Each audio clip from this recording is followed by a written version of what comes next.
Walk to Moons, Chapter 15, The Snake Has a Snack. It was hotter than blazes in South Dakota. I started getting worried in Sioux Falls when Gramps took off his shirt. Passing Mitchell, Graham unbuttoned her dress down to her waist. Just beyond Chamberlain, Gramps got off the freeway and took a detour to Missouri River. He parked the car beneath a tree overlooking a sandy bank. Graham and Gramps kicked off their shoes and stood in the water. It was quiet and hot, hot, hot. All you could hear was a crow calling somewhere upriver and the distant sounds of cars along the highway. The scorching air pressed against my face, and my hair was like a hot, heavy blanket draped on my neck and back. It was so hot you could smell the heat baking the stones and the dirt along the bank. Graham pulled her dress up over her head, and Gramps undid his buckle and let his pants slide to the ground. They started kicking water at each other and scooping it up and letting it run down their faces. They walked in to where the river was knee-deep and sat down. "Come on, Chickabiddy," Gramps called. Graham said, "It's delicious." I looked up and down the river. Not a soul in sight. The water looked cool and clear. Graham and Gramps sat there in the river, grinning away. I waded in and sat down. It was nearly heaven, with that cool water rippling and a high, clear sky all around us, and trees waving along the banks. My hair floated all around me.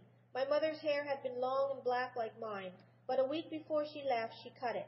My father said to me, "Don't cut yours, Sal. Please don't cut yours." My mother said I knew you wouldn't like it if I cut mine.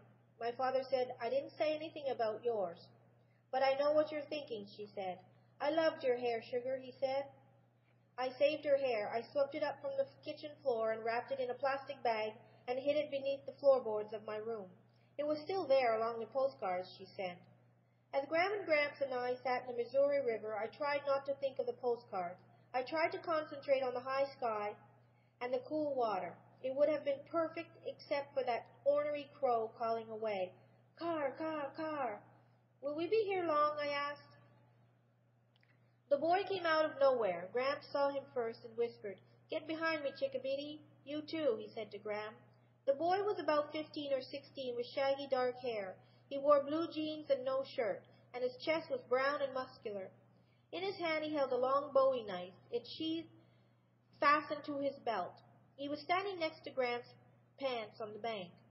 I thought of Phoebe and knew that if she were here she would be warning us that the boy was a lunatic who would hack us all to pieces. I was wishing we had never stopped at the river, and that my grandparents would be more cautious, maybe even a little more like Phoebe, who saw danger everywhere. As the boy stared at us, Gramps said, "Howdy." And the boy said, "This here's private property." Gramps looked all around. "Is it? I didn't see any signs." "It's private property." "Why, heck," Gramps said, "this here's a river. I never heard of no river being private property." The boy picked up Gramps' pants and slid his hand into the pocket. "This land where I'm standing is private property." I was frightened of the boy and wanted Gramps to do something, but Gramps looked calm and cool. He sounded as if he hadn't a care in the world, but I knew that he was worried by the way he kept inching in front of me and Graham. I felt around the river bed, pulling up a flat stone and skimmed it across the water. The boy watched the stone, counting the skips. A snake flickered along the bank and slid into the water. "See that tree?" Gramps said. He pointed to an old willow leaning into the water near where the boy stood. "I see it," the boy said, sliding his hand into another of Gramps' pocket. Gramps said, "See that knothole? Watch what this here Chickabiddy can do to a knothole." Gramps winked at me. The veins in his neck were standing out. You could practically see the blood rushing through them. I felt around the riverbed and pulled up another flat, jagged rock. I had done this a million times in the swimming hole in Bybanks. I pulled my arm back, and when the nurse left, I pulled my arm back, tossed the rock straight at the tree. One edge embedded itself in the knothole.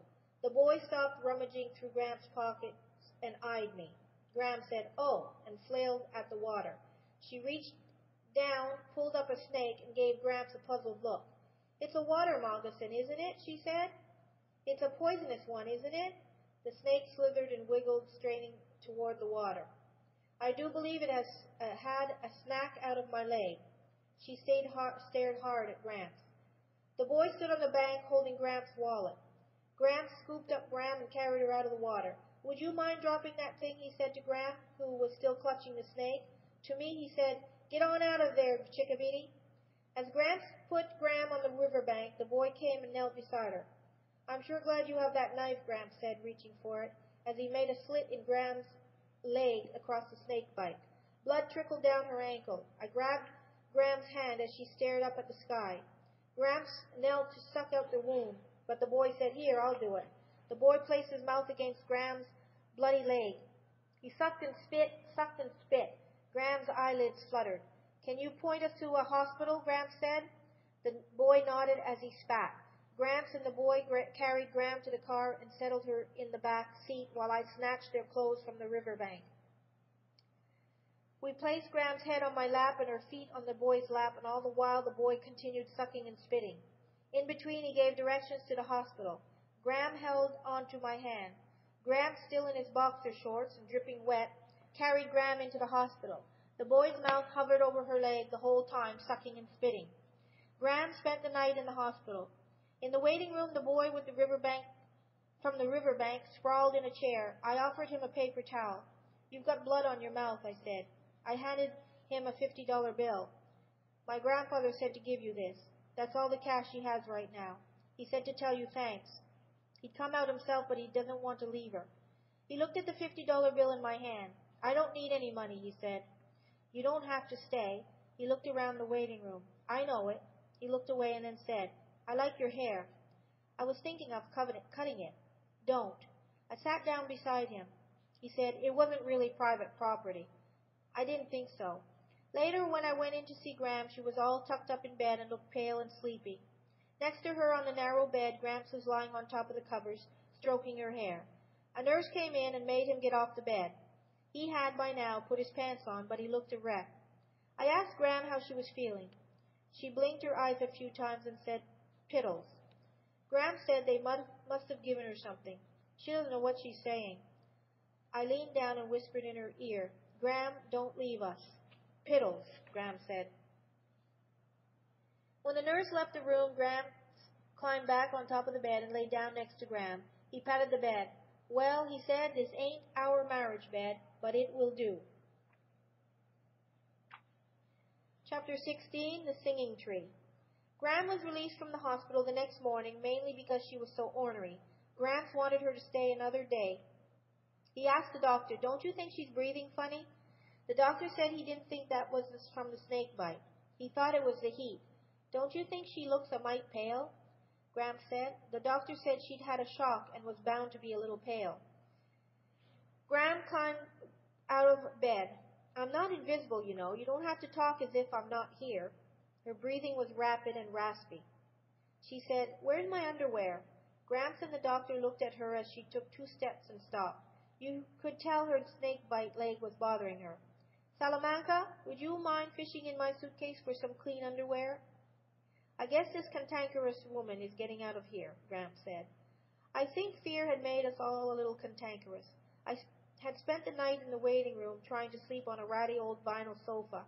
Gramps offered to get me a motel room, but I was desperately afraid to leave Gram. I had this feeling that if I left the hospital, I would never see Gram again. The boy we had met at the river curled up in an armchair, but I don't think he slept either. Once he used the telephone. I heard him say, yeah, I'll be home in the morning. I'm with some friends. The boy woke me up at 6 o'clock to say he had asked about Gram, and the doctor said she was much better. I'll go home then, he said. He handed me a piece of paper. It's my address in case you ever want to write or anything. Oh, I said. I'd understand if you didn't want to, he said. I opened the paper. What's your name? He smiled. Oh, yeah, right. He took the paper and wrote something on it. See ya, he said. After he had left, I looked at his name. Tom Fleet. It seemed like such an ordinary name. As we were checking out of the hospital, I asked if we should call my father. Gramps said, well, now, Chickabiddy, I thought about that, but it's only going to make him worry. If our gooseberry was staying in the hospital, I'd call, but since we're getting back on the road, what do you think? Do you think we could wait to call him when we get to Idaho, so he won't worry so much? Gramps was right, but I was disappointed. I was ready to call my father. I wanted very much to hear his voice, but I was also afraid that I might ask him to come and get me. In the car, Gramps put a suitcase on the floor and laid his jacket across it. "How's that for a footstool?" he said. He helped Gram settle in and placed her snake-bite leg up on the suitcase. "The doctor says you should keep that leg propped up." "I know it," Gram said. "I heard him. That snake didn't bite my ears, you know." I heard the warbling of a bird, and it was such a familiar warble that I stopped and listened for its source. Bordering the Mark lot was a rim of poplars. It surprised me that poplars grew here. They did not seem the sort of tree that should grow in South Dakota. The sound was coming from somewhere in the top of one of those trees, and I thought instantly of the singing tree in Bybanks. Next to my favorite sugar maple tree beside the barn is a tall aspen. It is out of place there.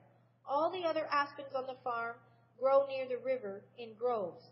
When I was younger, I heard the most beautiful bird song coming from the top of that tree. It was not a call. It was a true bird song, with trills and warbles. Up and down the scale it went in a delicate melody. I stood beneath that tree for the longest time, hoping to catch sight of the bird who was singing such a song. I saw no bird, only leaves waving in the breeze. The longer I stared up at the leaves, the more it seemed that it was the tree itself that was singing. Every time I passed that tree, I listened.